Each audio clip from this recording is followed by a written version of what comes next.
कोई भी Modi skill development को लेकर और न्यू एजुकेशन पॉलिसी को लेकर तो मास्टर साहब से मेरी बात बोल करके मेरी आवाज़ आपको बराबर आ रही है, क्लियर आ रही है। इसके बारे में बताऊँ उसके पहले के बारे में जो बच्चों से बात करता हूँ तो मैं अक्सर बच्चों को और पेरेंट्स को एक बात बोलता हूँ कि हम बच्चों के पीछे पड़े रहते हैं इस बात के लिए कि भैया को प्लस वाला 99% के मार्क्स नहीं होंगे, खास करके बच्चों एक बार ये भूल ही नहीं लेकिन बच्चों की छोटी नहीं लगती। फर्स्ट होना, टॉपर होना, एकेडमिक बेस्ट होना। मैं जब बच्चों के करियर के विषय में बात करता हूँ तो मैं अक्सर पेरेंट्स को ये कहता हूँ कि अपने कॉन्सेप्ट को चेंज कर दो, अब तो और जरूरी है। एकेडमिक अचीवमेंट या मार्क्स अच्छे लेना अच्छी बात है, इम्पोर्टेंट है, लेकिन वो सब कुछ नहीं है। बच्चे का करियर कब अच्छा बनेगा मालूम है आपको? बच्चे का मैं एक छोटा सा एग्जाम्पल आपके साथ शेयर करता हूँ। महाराष्ट्र में 10th में आज से करीब 12-15 साल पहले की बात है, एक बच्चा टॉपर आया। महाराष्ट्र बहुत बड़ा स्टेट है और वहाँ एजुकेशन का अपना एक चाव सभी में रहता। वो बच्चा महाराष्ट्र में टॉपर आया और वो मेरे साथ है, क्योंकि हम स्कूल्स मैनेज करते हैं ना, स्कूलों में बच्चों के साथ रहने की हम लोगों को जरूरत पड़ती है। मेरे साथ वो बैंगलोर गया और बैंगलोर में एक BBA का कॉलेज था, बहुत अच्छा कॉलेज था, जहाँ जो बच्चे पढ़ रहे होते हैं उनको कंपनी में साथ में काम करना पड़ता है, इंटर्नशिप करनी पड़ती है, जरूरी है। ये मानना है कि वो क्लासरूम में कम सीखते हैं, जॉब करने में ज़्यादा सीखते हैं। तो ये बच्चा, ये महाराष्ट्र का टॉपर मेरे साथ था और मैंने उन बच्चों से इंट्रोड्यूस कराया बहुत प्राउडली कि ये महाराष्ट्र टॉपर है। और उन बच्चों ने क्या क्या BBA कि मुझे एक तरफ रख दिया और महाराष्ट्र टॉपर को घेर लिया। वो 10 मिनट का नज़ारा मुझे आज भी याद है। वो BBA के बच्चे, गर्ल्स और बॉयज उससे क्वेश्चन पर क्वेश्चन कर रहे थे और ये टॉपर की हालत खराब थी, उसको जवाब देने नहीं बन रहा था। मैं सोच रहा था कैसे क्यों हुआ। ये बच्चा जो मार्कशीट में इतना स्ट्रॉन्ग है, इतना होशियार है, पूरे महाराष्ट्र में 10th में फर्स्ट आया है, वो बच्चा इतने अच्छे ढंग से उनके जवाब क्यों नहीं दे पा रहा? उसका कारण एक ही है कि वो बच्चा एकेडमिकली तो स्ट्रॉन्ग था, शायद बहुत अच्छा रोड लर्नर था, शायद पुस्तकों में उसने अपने आप को डुबा दिया था, लेकिन लाइफ में जो चीजें काम आती है उसमें वो कहीं पीछे रह गया। क्या चीजें काम आती है लाइफ में? कम्युनिकेशन स्किल बहुत अच्छी होनी चाहिए, आपको बात करने का अंदाज आपका बहुत अच्छा होना चाहिए, राइट? बहुत सी स्किल्स हैं, स्किल्स जो आप में होनी चाहिए यदि आपको सक्सेसफुल होना है। मैं तो ऐसे सैकड़ों एग्जाम्पल जानता हूँ जिसमें 50%, 55-60% लेके बच्चा निकलता है और अल्टीमेटली सोसाइटी को लीड करता है। अल्टीमेटली जितने डॉक्टर्स, चार्टर्ड अकाउंटेंट्स और इंजीनियर बनते हैं उनको जॉब देने का काम करता है। क्यों करता है वो ऐसा? क्योंकि उसके पास कुछ तो खास है ना। वो खास क्या है? वो खास है कुछ स्किल्स। क्या खास है? रिस्पॉन्ड करें, क्या खास है? स्किल्स खास है। दो तरह की स्किल होती है। एक स्किल होती है जो आपको जॉब की गारंटी देती है। जैसे आपने कंप्यूटर में कुछ एक अच्छा स्किल डेवलप कर लिया, आपको जॉब मिल जाएगा। आपने शॉर्ट हैंड कर लिया, आपको जॉब मिल जाएगा। ये एक तरह की स्किल है। लेकिन दूसरी और एक टाइप की स्किल है, ये वो स्किल है जो लाइफ टाइम है। ये वो स्किल है जो आपको जिस भी विषय में आप पढ़ना चाहते हो उसमें आपको अच्छा करने में हेल्प करने वाली है। ये स्किल कौन सी है? जो आपकी पढ़ने की कैपेसिटी को बढ़ाने वाली है। ऐसी ही स्किल की हम आज बात कर रहे हैं। तो देखिए, सबसे इम्पोर्टेंट, अभी हमारे कॉलेज के एक सेमिनार में मैं बच्चों को बता रहा था, मेरी एक बच्ची का श्रीराम कॉलेज में एडमिशन हुआ। श्रीराम कॉलेज दिल्ली में एडमिशन होना शायद IIT में, शायद नीट में पास होने से कई गुना ज़्यादा डिफिकल्ट है। जो लोग जानते हैं उनको पता है, लोग ड्रीम भी नहीं करते श्रीराम कॉलेज में एडमिशन। उस बच्चे का श्रीराम कॉलेज में एडमिशन हुआ, वर्चुअल मीटिंग मैंने करवाई मेरे बच्चों के साथ। उसने क्या कहा कि 3 स्किल्स ऐसी हैं जो हर बच्चे को आनी ही चाहिए, एक्सपर्ट होना चाहिए। 3 स्किल। मैं भी सुन रहा था बड़े ध्यान से कि कौन से खास स्किल्स की बात हो रही है। फिर उसने जो स्किल बातें, मुझे लगा ये तो सबको पता होता है, लेकिन उसने क्लियर किया कि पता होना और बात है, उसमें एक्सपर्टीज होना और बात। कौन सी 3 स्किल? पहली स्किल है आपको पावर पॉइंट प्रेजेंटेशन बनाना आना चाहिए आज के ज़माने में, बहुत ज़रूरी है।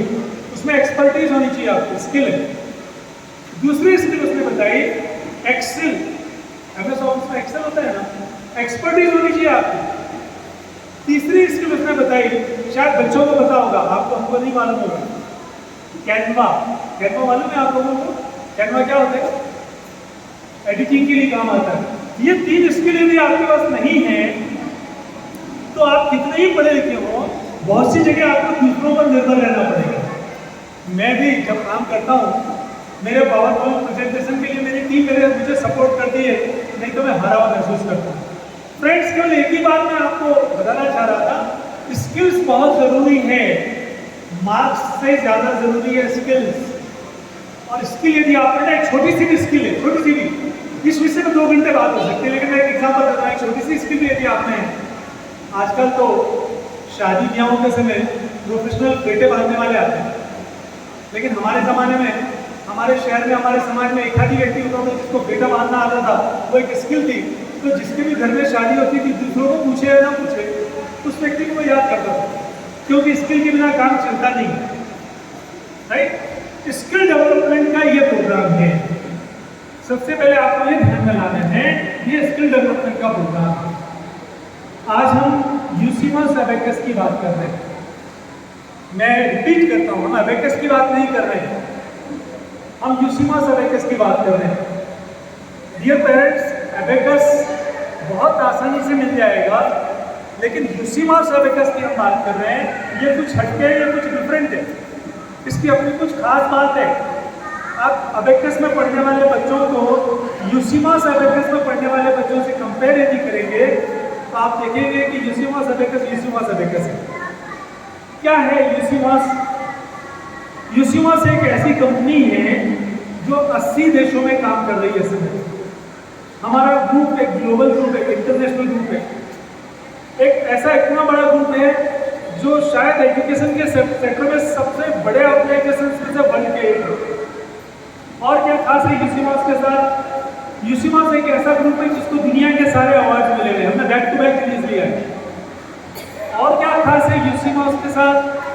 तो यूसीमस के ऊपर बहुत सारा रिसर्च हुआ है। अभी इस वक्त में हार्वर्ड यूनिवर्सिटी की जो डीन है डॉक्टर डेविड वार्नर, यूसीमस अबेकस करता है, यदि वो प्रॉपर ढंग से करता है, क्योंकि हम मैजिशियन नहीं, हम एकेडमिशियन हैं। यदि वो प्रॉपर ढंग से कर रहा है तो यूसीमस सीखा जाना रहेगा। तो यूसीमस दूसरे ग्रुप से अलग है, यूसीमस इंटरनेशनल ग्रुप है, यूसीमस की क्वालिटी अनमैच्ड है। और मैं यूसीमस के बारे में बहुत बताऊं, लेकिन आप नेट पे सर्च करना, गूगल पे जाकर सर्च करना, आप गूगल में आप देखोगे। यदि हम इंडिया की बात करें तो इंडिया में बेस्ट एजुकेशनल फ्रेंचाइजी कौन सी है? आप यदि सर्च करोगे ना, best educational franchise in India, तो यूसीमस टॉप 5 में, टॉप 10 में है पिछले कई सालों से। UCMAS is among top 10 in India if you will search best educational franchise in India. और मजे की बात यह है कि बहुत सारे ऐसे एजुकेशनल फ्रेंचाइजी के ग्रुप जिनकी एक शाहरुख खान, आमिर खान करते हैं, वो टॉप 10 में नहीं है, हम टॉप 10 में है, क्योंकि हमारा क्लाइंटल बेस बहुत बड़ा है। तो एक इंटरनेशनल ग्रुप है, एक क्वालिटी पर आधारित ग्रुप है। ये फर्क पहले मैं आपको ध्यान में ला रहा था। हम अबेकस की बात कर रहे हैं, हम यूसीमस अबेकस की बात कर रहे हैं। किसकी बात कर रहे हैं? यूसीमस अबेकस। यूसीमस इज द ब्रांड जिसके अंदर, जिसके अम्ब्रेला में हम बच्चों को सिखाने का काम करते हैं। और दूसरी बात, लेकिन अबेकस क्या है? अबेकस को सीखा जाता है, अबेकस की जरूरत क्या है? मेरे स्कूल में सबसे पहले अबेकस का प्रोग्राम अपने स्कूल के लिए लिया करीब 17-18 साल पहले, और मैं उस समय मैंने पेरेंट्स से पूछा अबेकस क्यों, पूरा हॉल चुप था, किसी को उस समय नहीं मालूम था अबेकस क्या है। लेकिन पिछले 2-4 साल में चेंज में देखा, वो चेंज ये अपने भी पूछता हूँ अबेकस क्या है, तो लोगों के जवाब आते हैं। आपने सबको बताया अबेकस क्या है, अबेकस क्यों सीखा जाता है? Anyone? Yes please. Calculation, increase calculation. Welcome. Abacus is for amazing calculation, right? कितना अमेजिंग कैलकुलेशन। अभी एक वीडियो आप देख रहे थे, उसका नाम बच्चे का था दिलप्रीत कौर। वो बच्ची है कानपुर से। उसने एक वर्ल्ड रिकॉर्ड बनाया। एक जर्मन मैथमेटिशियन का सालों पुराना वर्ल्ड रिकॉर्ड स्पीड और एक्यूरेसी का उसने तोड़ दिया। ये आपने देखा वीडियो। और एंकरिंग कौन कर रहा था? श्वेता सिंह। श्वेता सिंह की एंकरिंग आज तक में यदि 1 मिनट की कमर्शियल एंकरिंग करनी हो तो करोड़ों का बजट लगता है। 21 मिनट का इंटरव्यू दिलप्रीत कौर का आपने उसका एक छोटा सा क्लिप देखा। लेकिन मैं आपको मजे की बात बताऊं, मेरे साथ अंजलि बग्गा मैडम है, हमारे बहुत पुराने साथी में से एक है। कुछ बच्चे आए हुए हैं। आपने जो दिलप्रीत कौर को देखा ना, वो लाइव देखने वाले आपने। जो दिलप्रीत कौर को आपने देखा वो यहाँ के बच्चे भी करते हैं, वो आप लाइव देखने वाले हैं। तो स्पीड और एक्यूरेसी इतनी जबरदस्त रहती है, वो हमको यहाँ के बच्चों में भी देखने मिलेगा, राइट? तो एक ऐसा प्रोग्राम जिससे स्पीड और एक्यूरेसी बहुत बढ़ जाती है, सामान्यतः आप लोगों को पता है। लेकिन मैं अपने प्रेजेंटेशन के एक और हिस्से में आता हूँ, जिसमें मैं आपको ये बताना चाह रहा हूँ कि हम मैथमेटिक्स सुधारने के लिए ये प्रोग्राम अपने स्कूलों में नहीं चलाते। मैं जब ये बोलता हूँ लोगों को बड़ा आश्चर्य होता है, मैथ्स इतना अच्छा हो जाएगा, मैथ्स बच्चे के लिए फन हो जाएगा, मैथ्स का डर रहता है बच्चों को तो निकल जाएगा। लेकिन हम मैथ्स के लिए नहीं सिखाते। जब मैं बोलता हूँ तो लोग को आश्चर्य होता है। यस, ये फैक्ट है। ऐसे क्यों कहता हूँ मालूम हो? मैं यूरोपियन कंट्रीज का एक एग्जाम्पल हूँ, वहाँ बच्चे मैथ्स में अच्छे नहीं है। इंडियन ब्रेन काम आता है। हमारे यहाँ के लोग जाते हैं अमेरिका, जर्मनी और यूरोपियन कंट्रीज को डेवलप करने में सपोर्ट करते हैं। ब्रेन हमारा है, मैथमेटिक्स में स्ट्रॉन्ग हमारे बच्चे। उनका क्या बिगड़ रहा है जब उनके बच्चे मैथ्स में स्ट्रॉन्ग नहीं है? तो मैं एज एन एजुकेशनिस्ट जब सोचता हूँ, पेरेंट्स आपके लिए थोड़ी कड़वी बात मैं बोल रहा हूँ, मैं जब ऐसा एजुकेशनिस्ट सोचता हूँ, हम इस पीढ़ी के पेरेंट्स जो ज्यादा जागरूक हैं अपने बच्चों की स्टडीज के लिए।